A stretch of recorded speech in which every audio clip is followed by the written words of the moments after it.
What we're going to talk about now is what happens if you have a nephrostomy tube.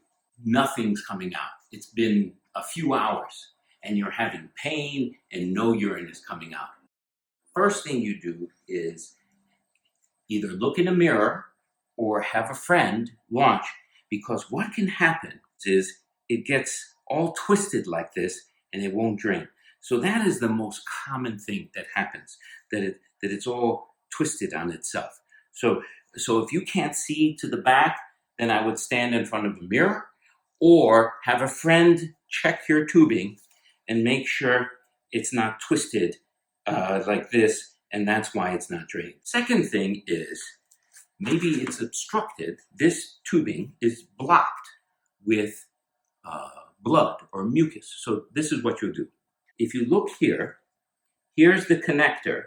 Don't disconnect it from here. The connector to the bag is at this level right here, at the most distal part, the farthest from your body.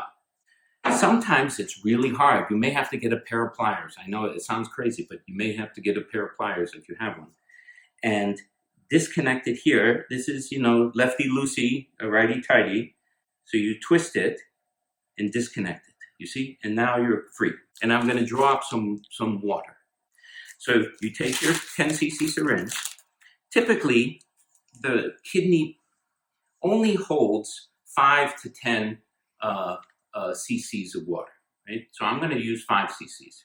I'm going to disconnect this, hold this, twist this, disconnect it, and I'm gonna take this and push the water in, okay?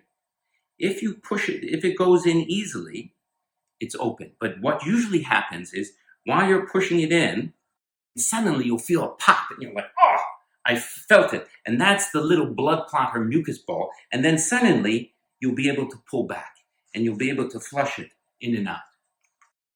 If 5 cc's is not enough, you can draw up more. You can draw up to 10 and try and fill through here.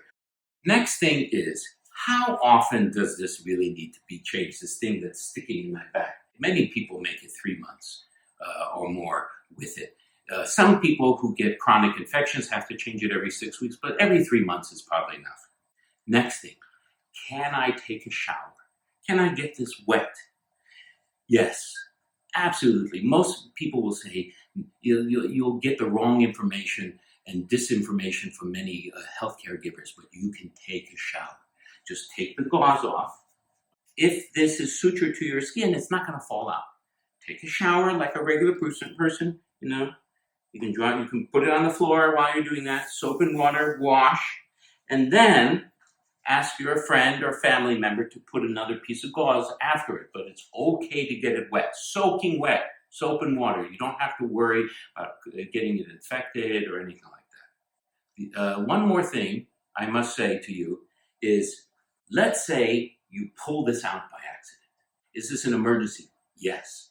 You need to get your doctor on the phone immediately. Don't wait till the next day, because if you wait till the next day, then the hole in the skin will close and we won't be able to get anything back in, and it will be a whole rigmarole of ultrasound and undergoing another procedure. So it's important that you do it immediately. This is an annoying time for you with this virus and this epidemic, but I hope this was helpful to you in terms of taking care of your nephrostomy tube.